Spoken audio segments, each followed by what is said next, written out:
Sounds like we're going to have Powder online here so we can get an interview with him. Powder, can you hear us? Yes, I can. Hello. Congratulations on your win here tonight. You moved to 3-2 now in HPL. I believe Tannen has the first question for you. Yeah, so what did you expect in this match? We saw a big deviation from your norm. You've been very aggressive so far here in HPL, and then you came and changed up everything in your match here against Neirea. I mean, I've done some research. I've looked at a bit. He's been playing in a lot of the the league formats. So I've just been seeing him playing a lot of Rogue, a lot of Hunter, stuff like that. So I thought might as well get out the Echo Mage. I was gonna bring it out last week, so I mean, wanted to play it. So. Well, it worked out pretty fantastic for you in this matchup. Talk to us a little bit more about that deck. What's the typical play style with that, and what matchups are very strong for it, and which ones are you trying to avoid? I'm not one of the most familiar guys with the deck. It's actually the exact list. A guy called Ruth Neville's his deck. So I mean, he's the expert. I like playing it against aggro decks, just because you have a lot of heal. The Molten Giants are kind of unexpected if you don't know what you're playing against. So I wasn't too happy to see the Druid, but I mean, what you don't want to play against is like Handlock. Like any big control decks that have big minions is kind of hard.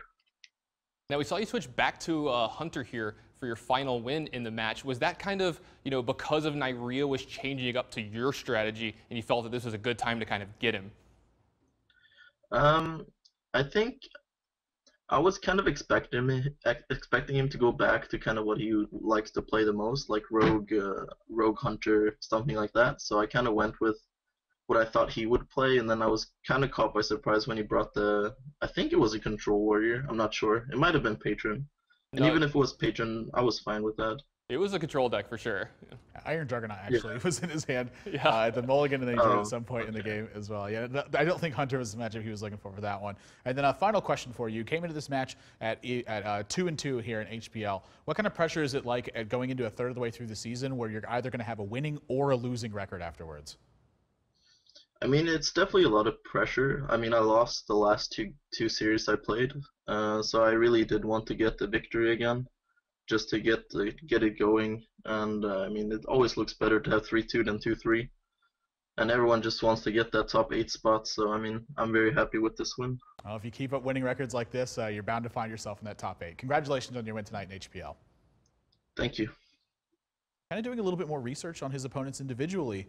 Is Powder. I love seeing that from him. In his early interviews, he said that he was just focusing on bringing what he thought were the best decks in the format. And now the fact that he's talked about what he expected Neirea to bring, I mean, you're seeing that reflected here. He dropped his last 2 matches, figured out something might have been wrong, starts playing against the player a little bit more. Love to see that from him. Yeah, love to see the flexibility from him here, being able to change and being good at it when you do it too. You saw him play some pretty complicated decks. That Echo Mage, not a super easy deck to play. You saw him play it great there in those games, and then the switch up there at the end, just great. Love the flexibility from him. He looks like a force going forward here in HPL. Yeah, if you guys want to check out exactly what he played, you can head over to pvplive.net and see it for yourself. All the strategies that he chose to play in this match and exactly how he played them, as well as both of these players' full competitive histories available on the website. So that's going to do it for our first match now, but our second match, also a very good one. It's going to be Caldi versus Muzzy. Both of these guys looking to put wins on the board, and in a very big way. They need them if they're going to start turning their season around. Don't go anywhere, guys. When we come back, we're going to be setting up and getting into that match. Don't go anywhere. You're watching Hearthstone on PvP Live.